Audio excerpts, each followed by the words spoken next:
Em tempos de outrora, quando os reinos de Eldor e Valmor se enfrentavam em uma guerra devastadora, havia um cavaleiro cujo nome inspirava temor e respeito, Sir Edrin. Já avançado em anos, liderou seus homens com coragem e sabedoria, sobrevivendo a batalhas que muitos não ousariam enfrentar. Hoje, após a queda de Valmor, Sir Edrin vive em paz nas colinas de Eldória. Porém, sua espada não repousa, pois ele dedica seus dias a treinar a próxima geração de cavaleiros, imbuindo-lhes não apenas a técnica, mas também a honra e o legado daqueles que lutaram antes deles. E então, construir personagens velhos, idosos, anciões que vão ser lembrados dentro das suas histórias? Então, sim, bora!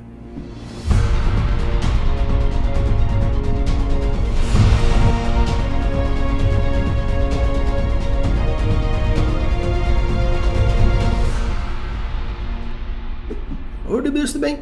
Aqui é Rafael Campos e hoje nós estamos com mais um episódio e dessa vez iremos falar um pouco sobre a cultura de uma forma geral e também a construção de personagens focados nos mais velhos, nos idosos, nos anciãos. Uma coisa que é interessante quando a gente fala sobre histórias de fantasia de uma forma geral é que personagens idosos, que no caso tenham algum tipo de profissão mais relacionada ao mundo medievo, são personagens mais cabulosos. Por que disso? Porque se eles conseguiram sobreviver até chegar à fase de idoso, então quer dizer que eles não são qualquer coisa. Tanto que você percebe muito isso no shonens, que se por acaso uma pessoa teve o prazer de chegar até a idade mais avançada, significa que ele era cabuloso. Claro que dependendo do tipo de cultura, chegar na fase de mais velho não é uma coisa muito bem vista. Como, por exemplo, acontecia na mitologia nórdica, significa que se você chegou até a fase de terceira idade, quer dizer que você não lutou tanto em guerras, podendo chegar ao Valhalla. Então a gente vai conversar um pouco hoje sobre alguns conceitos interessantes, obviamente vou focar mais nos animes, porque é uma coisa um pouco mais fácil de você caracterizar um ponto ou outro, porém vou trabalhar de uma forma mais geral para que assim você consiga construir personagens idosos, velhos, anciões, de uma forma bem mais interessante. Uma coisa que é interessante que a gente pode abordar dentro das características de idosos, de uma maneira geral, dentro de uns formatos diferentes. Claro que eu não vou focar nas tradições mais específicas, como por acaso acontece uma história bem macabra dentro da mitologia japonesa, onde alguns filhos deixavam as suas mães mais velhas deixadas numa floresta ou num lugar mais isolado para que morressem sozinhas. Caso você goste desse tipo de conteúdo, eu posso trazer um pouco do world building dessa história, um pouco das avaliações culturais que esse conto pode trazer. Mas voltando a um ponto mais interessante é que quando a gente fala sobre algumas características interessantes dos pontos de construção de um personagem mais idoso, a gente pode realmente abordar aquilo que é colocado dentro de uma forma mais geral em animes mais shonen, onde o idoso traz essa ideia de ser alguém muito mais cabuloso porque ele sobreviveu a algo que outros não conseguiram fazer o mesmo. Claro que o poder é algo que se aborda dentro disso. Um ponto interessante que você pode trabalhar é a autoridade moral, algo que é muito forte dentro dos países ocidentais. Quando a gente percebe, como por exemplo acontecia na Grécia Antiga, onde o mais velho ele era a autoridade. Mesmo que às vezes não fosse necessariamente um prefeito, um governador ou um senador, o fato de ser mais velho, fazia parte do conselho de ancião, já trazia já essa autoridade, seja ele pelo intelecto, seja ele pela moralidade, seja ele por qual capacitação for, de uma forma geral era a autoridade. A autoridade moral não necessariamente moral e ética, mas sim eles eram meio que líderes morais, né? Tipo, sabe quando você fala assim, eu não ganhei, mas tive uma vitória moral? Então, você, por detalhes interessantes, você considera que você ganhou alguma coisa? Então, aqui nós estamos falando sobre a autoridade moral, no caso que é aceito pelo fato de ser mais velho, né? Que nem uma vitória moral. A gente aceita, mas a pessoa não vence necessariamente. Então a autoridade moral aqui, ele tem como principal preceito de que só pelo fato do personagem ser mais velho, já gera algo mais relacionado a essa autoridade de uma forma interessante. Nisso você pode construir não apenas um personagem mais especificamente, mas também algo relacionado ao fator, por exemplo, de ele ser não apenas um vilão, mas ter um exemplo simplesmente por ser. A gente pega, por exemplo, em One Piece, o Edward Newgate, a gente pega o Garp, a gente pega o Rei Lee, diversas autoridades mais velhas que, obviamente, existem diversos outros fatores porque eles são cabulosos, algo que a gente vai abordar um pouco mais nisso. Porém, só o fato deles serem alguém que sobreviveu à grande era dos piratas, na época do Roger, na época das grandes bestas e monstros e auges, só o fato deles serem mais velhos, terem vivido todo aquele ponto, eles já se tornam autoridades morais. O grande homem mais cabuloso, mais forte da Terra, o grande herói da Marinha, o grande fato do primeiro imediato do Roger. Então, eles são autoridades que, pelo fato de serem mais velhos e terem vivido dentro dessas ponderações, eles se tornam líderes e exemplos de algo. Então é interessante que não apenas a construção, como eu falei, do personagem, mas sim a própria estrutura social que você pode construir, sociopolítica daquela região, do país, do universo, do preceito que você quer fazer. Então, de uma forma interessante que você pode abordar dentro dessa forma é que quando você for construir um personagem mais velho, onde a presença dele é a imponência de ser mais velho, e toda a história retroativa, faz com que ele se torne alguém mais influente, porque mesmo não sendo, no caso, o rei, não simplesmente sendo o prefeito, simplesmente sendo nobre, mas só o fato de existir aquela pessoa, as pessoas já baixam a cabeça mesmo não tendo um poder de governância que lhe dê o direito de fazer aquilo, mas eles são uma autoridade morais pelo fato de ser quem são. Um outro ponto interessante é a figura patriarcal e matriarcal que é muito forte encontrado nas culturas, principalmente da América Latina, onde os mais velhos são os cabeças da família. E o interessante disso é que não apenas, como eu falei, na forma de construção de um quesito mais sociocultural da sua região, onde não necessariamente pode ser matriarcal ou patriarcal propriamente dito, mas sim o líder ser a cabeça, o mais velho. E é interessante porque não necessariamente você pode colocar isso de uma forma direta consanguínea. Como, por exemplo, acontece o Garp em relação ao Dragon, que é o pai dele, que por consequência é avô do Luffy. Então não é que ele se torne o líder da família Monkey. Simplesmente não é isso, é o ponto. O interessante aqui é realmente ter aquela sensação de chefe do grupo de uma forma, e ser um ancião por trás disso, ser o pai, a mãe, a vovó.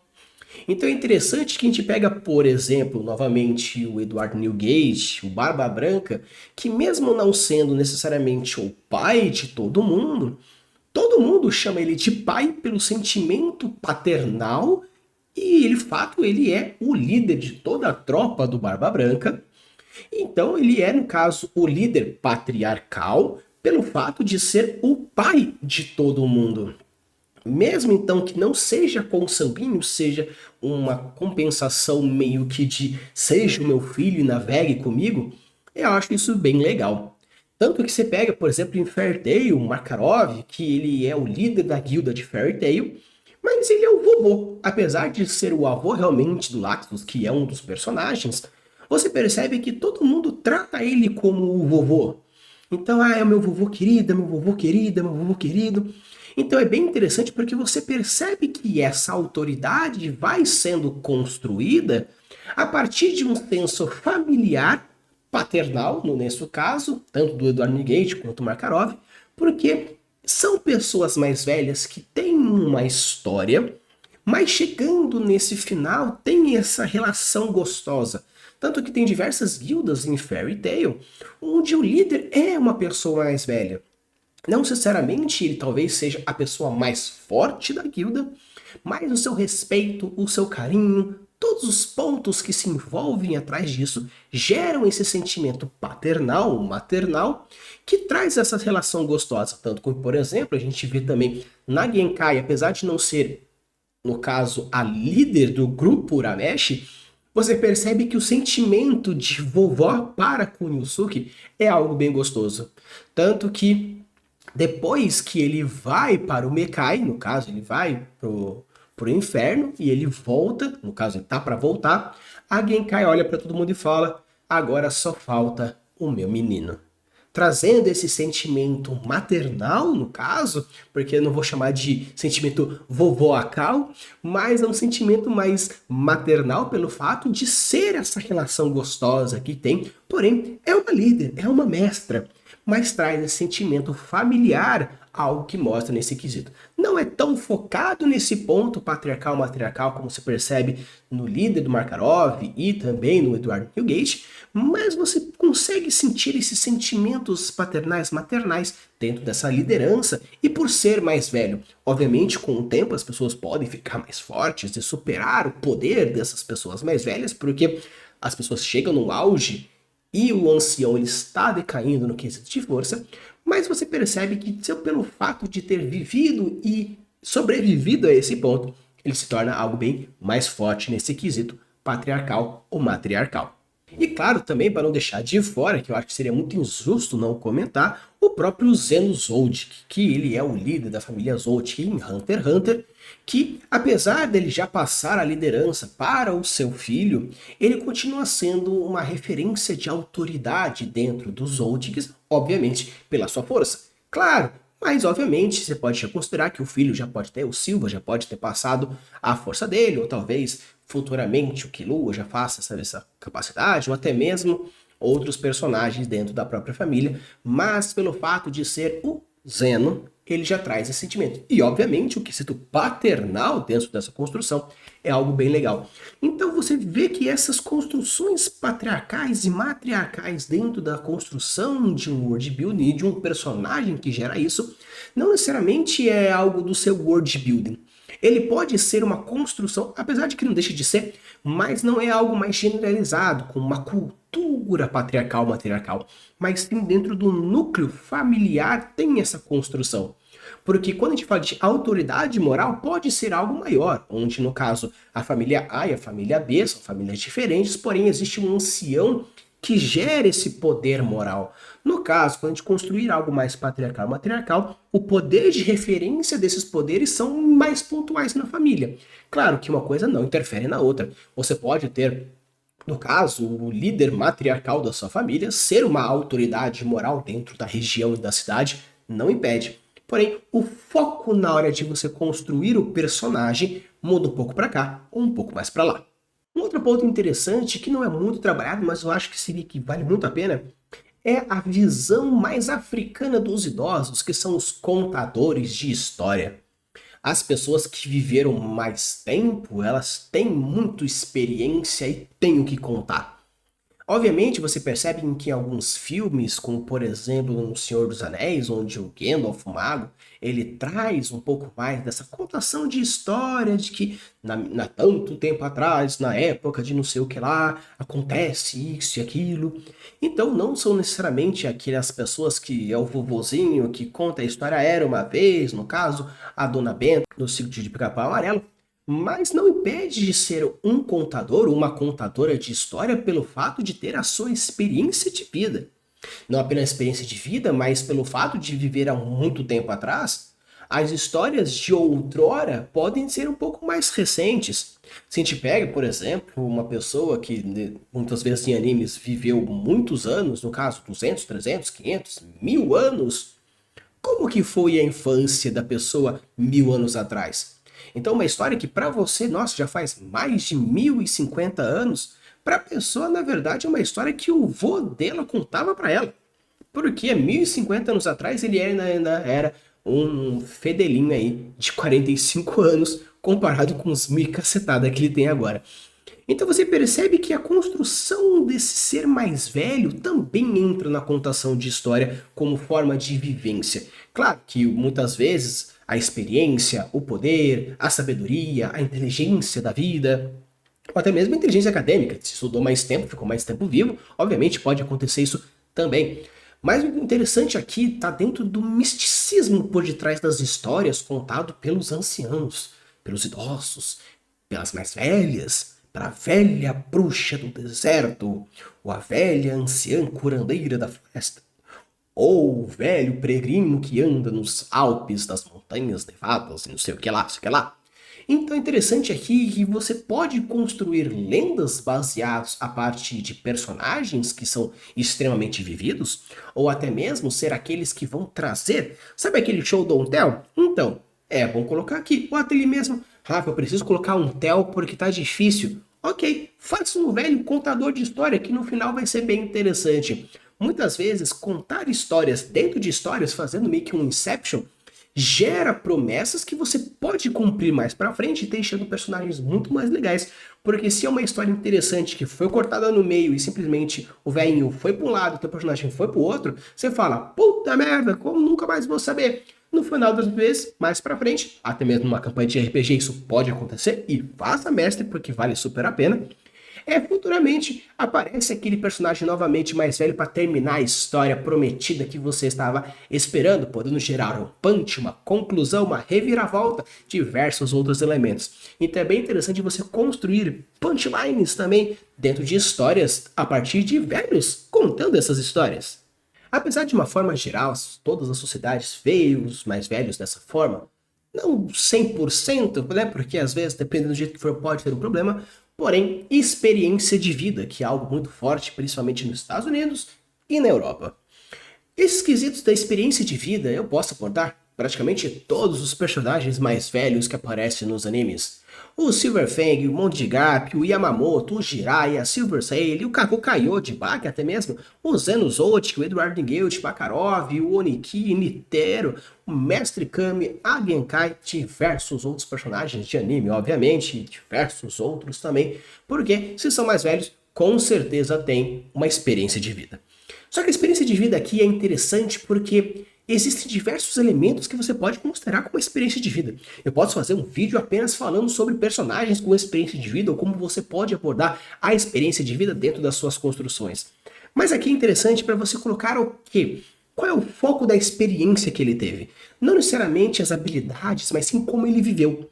Construir um personagem que possui uma longa história de vivências e essa experiência de vida traz diversos elementos.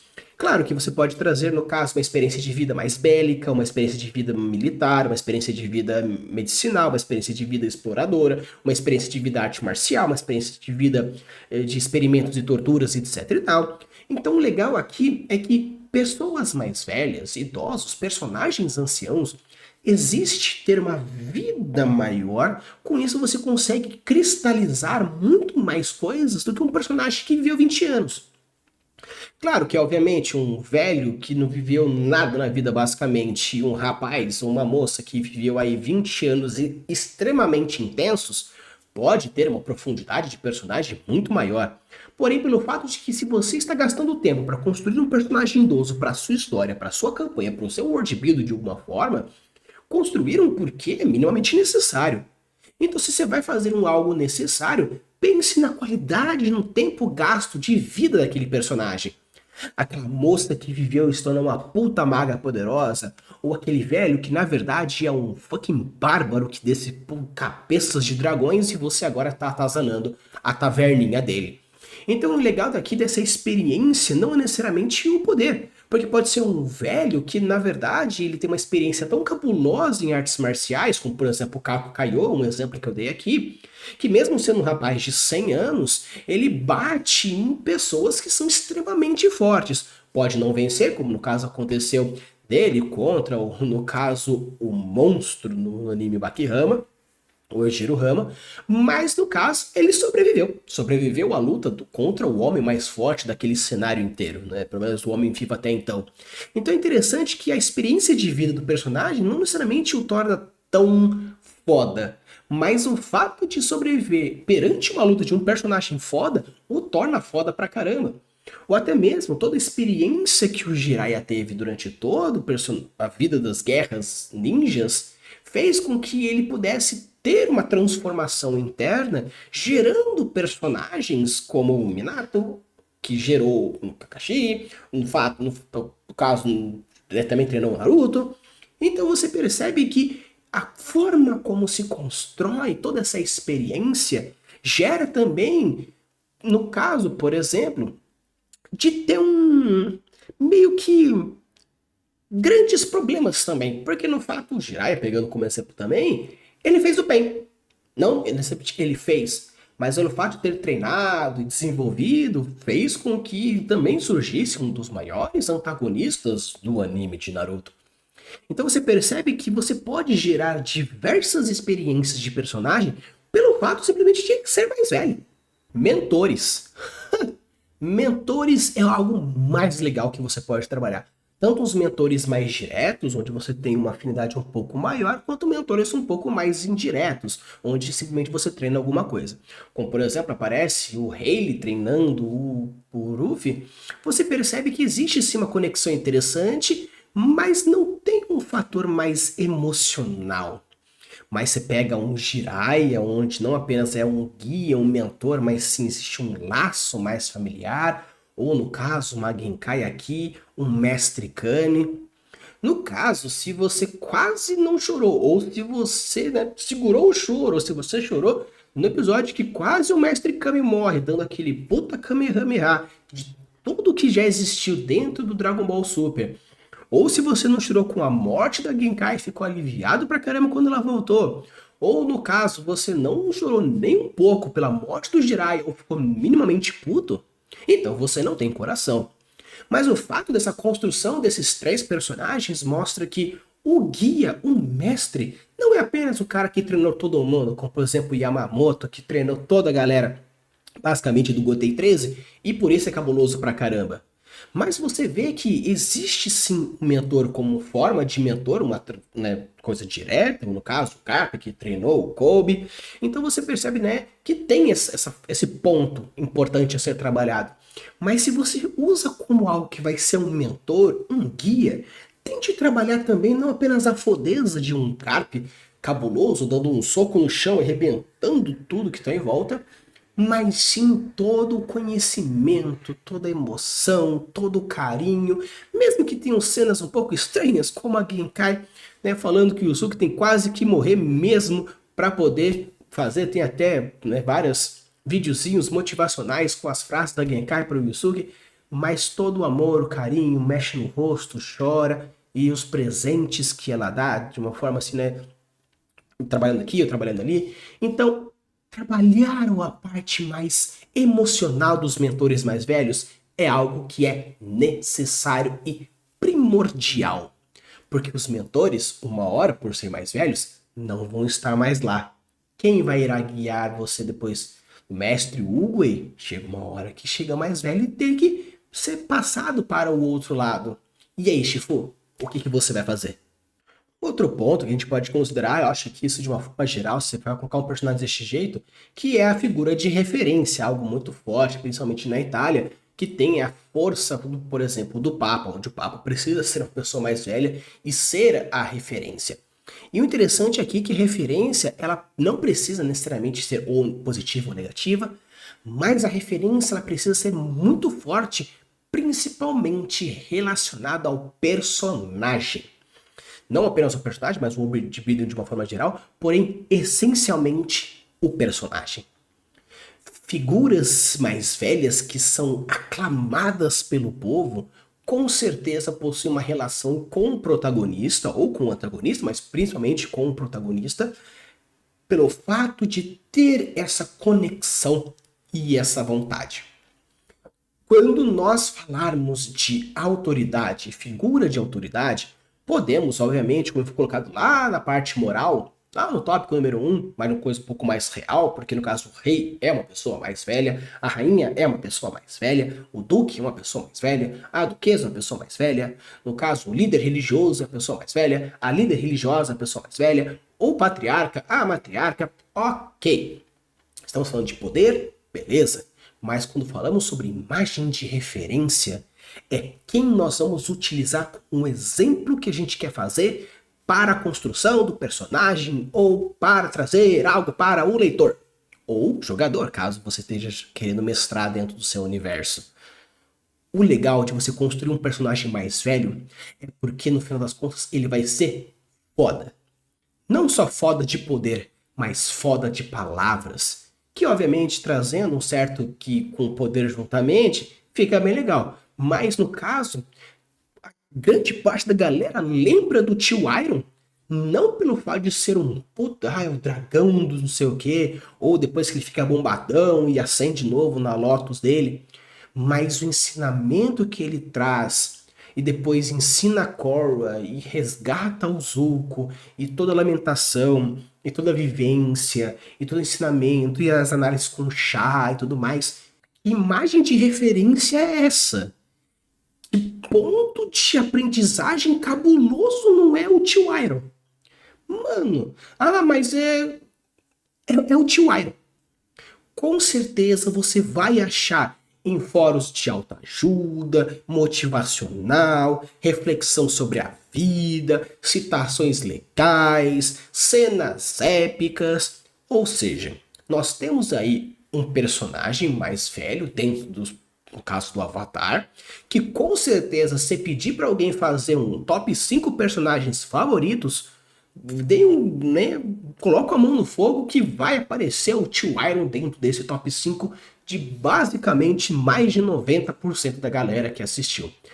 Eu não coloquei, você é o 10%. Então, cara, o tio Iron dentro do Avatar mostra esse exemplo de pessoa. Ou até mesmo, se quiser fazer um exemplo negativo, o próprio Lord Sif, quando a gente fala sobre Star Wars. É o mais velho, que ele é a representação, é a referência daquilo que você não vai fazer. E no caso, aquilo que é o óbvio, cuidado e proteção, que é principalmente trabalhado na Escandinávia, por incrível que pareça. Quando a gente fala sobre cuidado e proteção é interessante porque é muito legal você ver a pessoa mais velha mostrando aquele momento cabulosíssimo dela, aquele ápice para mostrar alguma coisa que não é tão cabuloso quanto poderia ser no seu auge, mas toda a carga emocional, você lembrar do momento que o Makarov ele praticamente se matou para fazer o Fairy-Law e salvar todos os seus netos, foi uma cena maravilhosa. E você fala que era um poder cabuloso que para os inimigos foi a destruição, mas para todos os outros foi como se fosse um abraço lindo e maravilhoso. Então é incrível como você pode criar cenas maravilhosas, épicas, daquele velhinho meio que mostrando toda a sua fodeza em cenas bem legais, mostrando essa conexão da proteção. Um veinho, a veinha que protege aquele outro, e às vezes não precisa nem ser coisas tão cabulosas.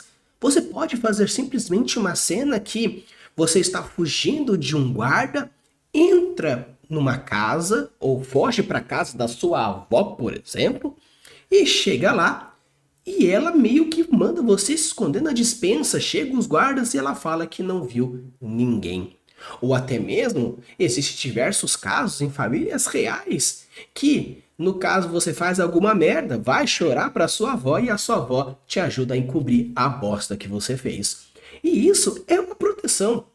Claro que interessante é que a pessoa aprenda com os seus erros, mas às vezes não é uma coisa muito grande, e um carinho do vovô, um carinho da vovó, com certeza é algo maravilhoso. Então construir um personagem que retrate esse amor e carinho, com certeza vai ser algo incrível. E o último tópico, que é claro que a gente estava esperando até agora, são os casos velhinhos e as velhinhas fazendo coisas cabulosas por serem do caralho. É muito incrível você ver os velhos sendo humildes ou não, mas se a pessoa é mais humilde, com certeza fica muito mais legal. Mas você pega, por exemplo, o próprio Silverfang, por exemplo, que ele é um cara mais velho, porém está no Tier S, fazendo e desfazendo a coisa, foi até o mestre do Garou. Você pega o Garp recentemente, que deu um socão que sem tocar no chão fez um puta estrago em Hakunozu, e ainda fala, nossa, meu Deus, eu tô ficando fraquinho. Velho, que negócio incrível, o maluco tem um golpe chamado, né, Soco Galáctico, Impacto Galáctico, mano, é do caramba. E você vê toda aquela cabuloseira, se você vai para alguns episódios antes e vê que iria descer o cacete no Sakazuki, olha a merda que iria acontecer. Imagina ele, no caso, no auge. Você pega, por exemplo, o Yamamoto. Puta merda! O Yamamoto de Bleach, o capitão da divisão número 1, Caraca! Só a Shikai cabulosa pega a Bankai. Olha a história por detrás dessa Bankai. Então, velho, com certeza, Jiraiya, sem sombra de dúvidas. Três ninjas, né, lendários. Treinou o protagonista, tem mais esse fator. Uma morte extremamente emocionante nas mãos do seu ex-pupilo, trazendo a promessa da profecia que iria se consagrar no final. A gente pega o Rayleigh, não apenas pela sua fudeza, pela sua história e pelo fato mais ser do Roger, não tem tanto assim uma parte mais emocional, mas você consegue criar aí uns pontinhos nele, obviamente. Kako Kaiô, para quem assistiu o Baki, não tem uma aparição muito forte, mas quando aparece você vê que ele realmente é algo bem cabulosão. O Zeno, para quem curte Hunter x Hunter, também não tem cenas muito fortes, mas traz umas mensagens bem interessantes. Netero, aí o Netero já é outros 500. O homem mais cabuloso desde então venceu a guerra contra as aranhas, acabando com o Rei das Aranhas com uma frase extremamente icônica de que você não deve subestimar a evolução da raça humana, e ele simplesmente explode com uma bomba nuclear dentro dele e forma um dos momentos mais épicos de Hunter x Hunter. Então é algo incrível, protagonizado por um velhão, que no caso já não estava no seu auge, mas você vê aquele velhinho meio mamamã no começo do Exame Hunter, e depois você vê o quão cabuloso ele é, os tapa nervoso que ele dá com as mãos de Buda que ele faz, é algo incrível. Edward Miguelt, que até então a gente viu toda a cena de Marineford e vários outros pontos interessantes, e ainda mais se você gosta da versão dublada de One Piece e a toda a história por detrás do dublador que fez o Barba Branca, também é algo impressionante. Se você depois vai lá e assiste um documentário falando sobre a dublagem do Barba Branca, algo assim que é do caramba. É algo incrível, algo incrível. O Makarov também, o próprio Onoki, que não tem tanto impacto assim, mas não deixa de ser um velhinho bem legal dentro de One Piece. O Netero, como eu já comentei, no caso do Mestre Kame, que protagonizou a cena incrível da frase, não uma frase especificamente, mas desenvolvedor do Kamehameha, e aquela frase icônica, aquele textinho final de que ele está velho, não está velho ainda, que tem muita coisa para aprender, e diz para os seus pupilos se alimentarem bem, comerem bem, dormirem bem, treinarem muito e lembrar que o caminho das artes marciais do Mestre Kame estaria sempre guiando eles. E obviamente a Genkai, tudo que ela ensinou, extremamente motivacional, é algo incrível, maravilhoso. Então se você quer construir personagens velhos, eu poderia citar várias coisas ainda, vários pontos, como simplesmente o desafio de normas sociais, uma resistência de força e moralidade, guardiões da tradição, caso queira fazer, sabedorias de vida. Tem diversos pontos que a gente poderia citar, mas trazer o que eu queria era, dentro desse vídeo gigantesco, que eu já vi que o Bruto já bateu quase 45 minutos, eu quis trazer para vocês o seguinte: personagens velhos e anciões são muito legais de se desenvolver. Claro, você pode colocar algumas peculiaridades de personalidade, né? O Mestre Kame sendo um pouco mais taradinho, que nem acontece no Sarutobi. Alguém mais meio que desleixado, que depois se mostra ser alguém mais cabuloso, como por exemplo Netero. Alguém que mostra ser muito malvado e ranzinza, que grita e fala, mas na verdade é um personagem lindo e maravilhoso, como a Genkai. Alguém que é extremamente fechado e se mantém tudo fechado, mas admite no final, como por exemplo Zeno, como por exemplo Yamamoto. Ou um personagem que você vê que tem sentimentos que movem mundos e trilhos e fundos. Isso, cara, são personagens, mas colocar todo o simbolismo por detrás dessa terceira idade a partir dos universos que você construir, com certeza você vai fazer idosos legais, incríveis, maravilhosos, que vão estar na tier list dos mais favoritos das pessoas que forem ler suas histórias, das pessoas que forem jogar dentro dos seus universos. Use e abuse das suas construções e deixe os mundos cada vez mais incríveis. Valeu!